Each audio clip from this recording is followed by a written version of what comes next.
നമ്മുടെ നാട്ടിൻപുറങ്ങളിലും ആശുപത്രികളിലും വീൽചെയർ ഉരുട്ടിയും അതുപോലെ തന്നെ ട്രോളി വലിച്ചും ഷിഫ്റ്റ് പോലും ഇല്ലാത്ത സമയക്രമങ്ങളിൽ ജോലി ചെയ്തും വളരെ കഷ്ടപ്പെടുന്ന നമ്മുടെ അമ്മമാരും സഹോദരിമാരും ഈ സെക്രട്ടേറിയറ്റിന്റെ പടിക്കൽ സമരത്തിലാണ് സർ. കോവിഡ് മഹാമാരിയുടെ സമയത്ത് ഒരാൾ പോലും പുറത്തിറങ്ങുവാൻ പാടില്ല എന്ന കർശന നിർദ്ദേശമുണ്ടായിരുന്ന കാലത്ത് സ്വന്തം ജീവൻ പോലും നോക്കാതെ നിരവധി ആളുകളെ ബലികഴിച്ചിട്ട് നമ്മുടെ നാട്ടിൽ കോവിഡ് പ്രതിരോധ പ്രവർത്തനങ്ങൾക്ക് നേതൃത്വം കൊടുത്ത ആ സാധു മനുഷ്യർ കഴിഞ്ഞ 23 ദിവസക്കാലമായി ആ സെക്രട്ടേറിയറ്റിലെ വെറും തറയിൽ സമരമിരിക്കുകയാണ് സർ. കോവിഡ് സർവേയും ലെപ്രസി സർവേയും ഇവിടെ നേരത്തെ മന്ത്രി സൂചിപ്പിച്ചതുപോലെ ഗർഭിണികളുടെ പരിചരണവും കുഞ്ഞുങ്ങളുടെ പരിചരണവും ഒക്കെ നടത്തുന്ന ആ സാധു മനുഷ്യർ മഴയും വെയിലും കൊണ്ട് നമ്മുടെ വീടാന്തരം കയറി ഇറങ്ങി വന്ന മനുഷ്യർ അതേ മഴയും വെയിലും കൊണ്ട് തന്നെയാണ് സാർ അവിടെ സമരമിരിക്കുന്നത്. പകലെന്നോ രാത്രിയെന്നോ വ്യത്യാസമില്ലാതെ ആഴ്ചയിൽ 7 ദിവസവും ജോലി ചെയ്യേണ്ടി വരുന്ന ആ സാധുക്കൾക്ക് ഇപ്പോൾ ലഭിച്ചുകൊണ്ടിരിക്കുന്നത് ആകെ 7000 രൂപ മാത്രമാണ് സാർ. ആ 7000 രൂപ എന്ന തുച്ഛമായ ശമ്പളം പോലും കഴിഞ്ഞ 3 മാസക്കാലമായി മുടങ്ങിയതിന്റെ പേരിലല്ലേ സാർ അവർക്ക് സമരമിരിക്കേണ്ടി വന്നത്. 700 രൂപ പ്രതിദിന വേതനമുള്ള ഈ സംസ്ഥാനത്ത് ആശാ വർക്കർമാർക്ക് ലഭിക്കുന്നത് വെറും 232 രൂപയാണ്. ആ 232 രൂപയാണ് സാർ ഇവർ മുടക്കിയിരിക്കുന്നത്. അവർക്ക് പ്രതിദിനം 700 രൂപയായി ശമ്പളം വർദ്ധിപ്പിക്കണമെന്നാണ് അവർ ആവശ്യപ്പെടുന്നത്. അവർ ആവശ്യപ്പെടുമ്പോൾ എന്തിനാണ് സാർ ഇവരിങ്ങനെ അസ്വസ്ഥപ്പെടുന്നത്? അവർക്ക് 700 രൂപ ശമ്പളം കൊടുക്കുമെന്ന് പറഞ്ഞത് ഇവർ തന്നെയല്ലേ സാർ. LDF-ന്റെ 2021 ആണ്ടിലെ പ്രകടന പത്രികയിൽ പറഞ്ഞതാണ് 45-ാം പോയിന്റിൽ ആശാ വർക്കർമാർ, അംഗനവാടി ജീവനക്കാർ, കുടുംബശ്രീ ജീവനക്കാർ തുടങ്ങി സ്കീം വർക്കേഴ്സിന് മിനിമം കൂലി 700 രൂപയാക്കുമെന്ന്.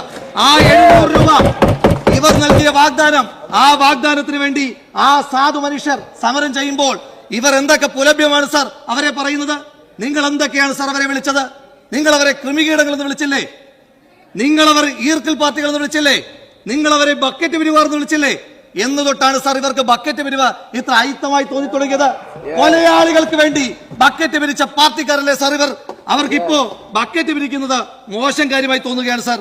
മിനിമം കൂലി കൂട്ടണമെന്ന് പറഞ്ഞ് സമരം ചെയ്യുമ്പോൾ ഇപ്പോൾ മന്ത്രിയും പറഞ്ഞു മിനിമം കൂലി കൂട്ടേണ്ടത് കേന്ദ്രമാണ് എന്ന്. അങ്ങനെ മിനിമം കൂലി കൂട്ടേണ്ടത് കേന്ദ്രമാണ് എങ്കിൽ സാർ പിന്നെ എന്തിനാണ് 2014 ആണ്ട് ഡിസംബർ 8-ന് ഇന്ന് ഈ ആശാ വർക്കർമാരുടെ സമരത്തെ തള്ളിപ്പറയുന്ന CI-ന്റെ സെക്രട്ടറി ശ്രീ എളമരം കരീം ഇതേ നിയമസഭയിൽ 10,000 രൂപയായി അവരുടെ ശമ്പളം വർദ്ധിപ്പിക്കണമെന്ന് ആവശ്യപ്പെട്ടത്? ഈ ശമ്പളം വർദ്ധിപ്പിക്കേണ്ടത് കേന്ദ്രമാണെങ്കിൽ പിന്നെന്തിനു വേണ്ടിയിട്ടാണ് സാർ?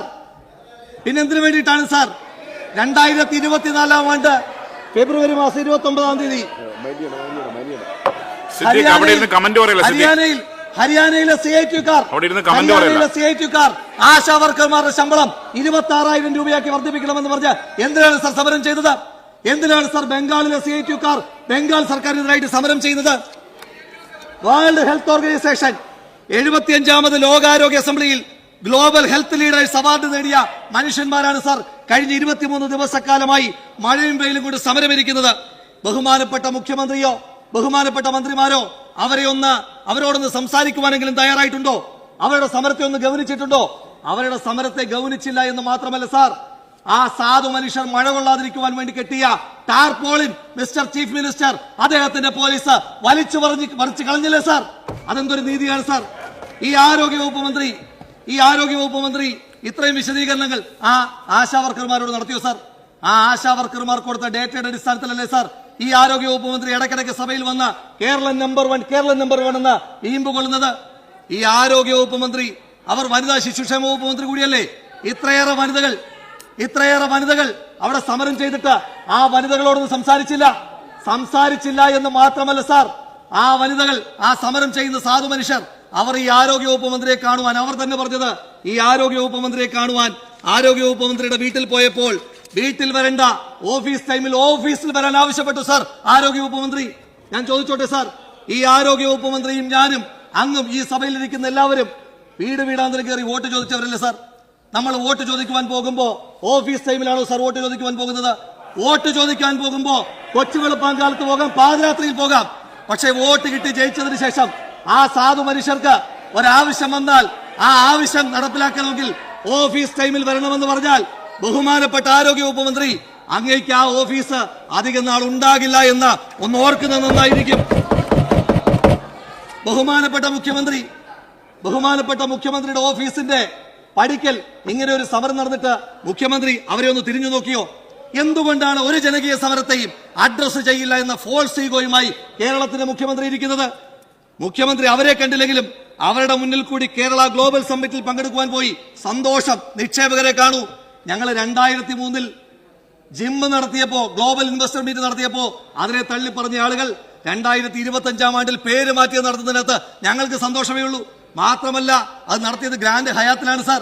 ഈ ഗ്രാൻഡ് ഹയാത്ത് നിർമ്മിക്കുമ്പോൾ ആ നിർമ്മാണത്തിനെതിരെ സമരം ചെയ്ത ആളുകൾ അതേ ഗ്രാൻഡ് ഹയാത്തിൽ ഈ സമ്മേളനം നടത്തുമ്പോ നിറം മാറുന്നതിനെ പറ്റി ഓർത്ത് ഓന്തുപോലും കൺഫ്യൂഷൻ അടിച്ചിരിക്കുകയാണ് സാർ ഇവരുടെ മുന്നിൽ.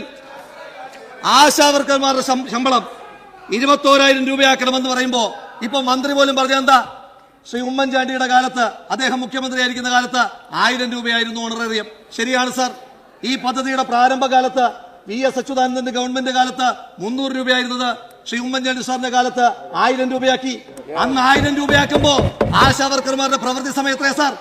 ആശാവർക്കർമാരുടെ പ്രവൃത്തി സമയം വെറും 3 മണിക്കൂർ മാത്രമാണ്. മാത്രമല്ല ആ 3 മണിക്കൂറിന് ശേഷം അവർക്ക് എന്ത് ജോലിക്ക് വേണമെങ്കിലും പോകാം, മറ്റു വരുമാനങ്ങൾ നേടാം.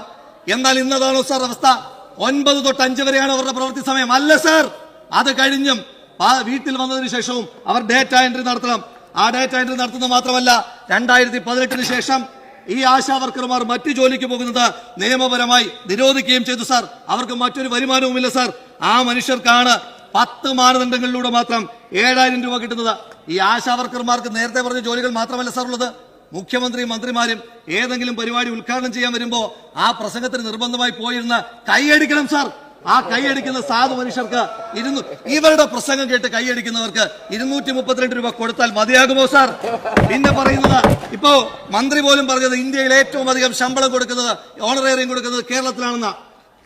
ഞാൻ ചോദിച്ചോട്ടെ, ബഹുമാനപ്പെട്ട ആരോഗ്യവകുപ്പ് മന്ത്രി ശ്രീമതി വീണ ജോർജ് പഠിച്ച ഇന്ത്യയുടെ മാപ്പിൽ, ഇന്ത്യയുടെ ഭൂപടത്തിൽ സിക്കിം ഇല്ലേ സാർ? സിക്കിമിൽ 10,000 രൂപയാണ് സാർ ഓണറേറിയം. ആ 10,000 രൂപ കേരളത്തിൽ കൊടുക്കുന്ന 7,000-ന് മുകളിലാണ് സാർ. അല്ലെങ്കിൽ തന്നെ ഇവരുടെ താരതമ്യം എന്തൊരു താരതമ്യമാണ് സാർ? ഏത് വിഷയം പറഞ്ഞാലും കേരളത്തെക്കാൾ ദുർബലമായ സംസ്ഥാനങ്ങളുടെ പേര് പറഞ്ഞിട്ട് അവരുമായി താരതമ്യം നടത്തുക. അതുകൊണ്ട് ഈ നാടിന് എന്താ സാർ പ്രയോജനം? ഇവർ താരതമ്യം ചെയ്യുമ്പോൾ ആരുമായി താരതമ്യം ചെയ്യണം? നമ്മളെക്കാൾ മുൻപന്തിയിൽ നിൽക്കുന്നവർ. ആശാവർക്കർമാരുടെ കാര്യത്തിലാണെങ്കിൽ ഇവർക്ക് പശ്ചിമ ബംഗാളുമായി താരതമ്യം ചെയ്യുമ്പോൾ പശ്ചിമ ബംഗാളിൽ ആശാവർക്കർമാർ റിട്ടയർ ആയാൽ അവരുടെ റിട്ടയർമെന്റ് ആനുകൂല്യം 5 ലക്ഷമാണ്. പശ്ചിമ ബംഗാളിൽ ഇവർ ഏറ്റവും കൂടുതൽ കാലം ഭരിച്ചത് കൊണ്ടല്ല 5 ലക്ഷം, ഇവരെ അവിടുത്തെ ജനങ്ങൾ കല്ലെറിഞ്ഞോടിച്ചത് കൊണ്ടാണ് അവിടെ 5 ലക്ഷം രൂപ കിട്ടുന്നത്. അല്ലെങ്കിൽ തന്നെ ഇവരുടെ റാങ്കിങ്ങിന്റെ പ്രത്യേകത എന്താ സാർ? ഇവരുടെ റാങ്കിങ് വിശേഷമായ റാങ്കിങ് ആണ് സാർ. ആ റാങ്കിങ്ങിൽ പരീക്ഷ ഇടുന്നവർ, ചോദ്യം തയ്യാറാക്കുന്നവർ, പരീക്ഷ പരിശോധിക്കുന്നവർ, സർട്ടിഫിക്കറ്റ് കൊടുക്കുന്നവർ. സാർ, ആശാവർക്കർമാർക്ക് 700 രൂപ കൊടുക്കാൻ പൈസയില്ല സാർ സർക്കാരിന്റെ കയ്യിൽ. പക്ഷേ PSC മെമ്പർമാർക്ക്, ഒരു PSC നിയമനവും നടത്താത്ത മെമ്പർമാർക്ക് 2,23,000 രൂപ ശമ്പളം ഉണ്ടായിരുന്നത് 3,25,000 ആക്കി വർദ്ധിപ്പിച്ചു സാർ. ഒരു മാസമാണ് സാർ. അതായത് 10,000 രൂപ ദിവസ ശമ്പളം ഉണ്ടായിരുന്നത് പോരാ, ദിവസ ശമ്പളം പോരാ എന്ന് പറഞ്ഞ് 13,541 രൂപയാക്കി സാർ. PSC ചെയർമാന്റെ ശമ്പളം 10,000-ൽ നിന്ന് 14,538 ആക്കി വർദ്ധിപ്പിച്ചു സാർ. ഇവർ പറയുന്ന ഒരു പ്രധാനപ്പെട്ട കാര്യം എന്താണ് സാർ? ഇത് പ്രധാനപ്പെട്ട കാര്യമില്ല, പോയിന്റിൽ കൺക്ലൂഡ് ചെയ്യാൻ. എല്ലാം പ്രധാനപ്പെട്ടതാണ്. കൺക്ലൂഡ് ചെയ്യണം സാർ.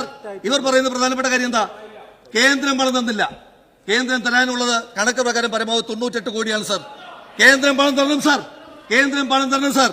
ആ കേന്ദ്രത്തിൽ നിന്ന് 98 കോടി രൂപ പോലും വാങ്ങിച്ചെടുക്കാൻ കഴിവില്ലാത്ത ശ്രീ KV തോമസിന് 30 ലക്ഷം രൂപ ശമ്പളം കൂടാതെ യാത്രാബത്ത 5 ലക്ഷത്തിൽ നിന്ന് 6,11,000 കൂട്ടി 11,11,000 തോമസ് മാഷോട് പറയാം സാർ. വാങ്ങിയെടുക്കാൻ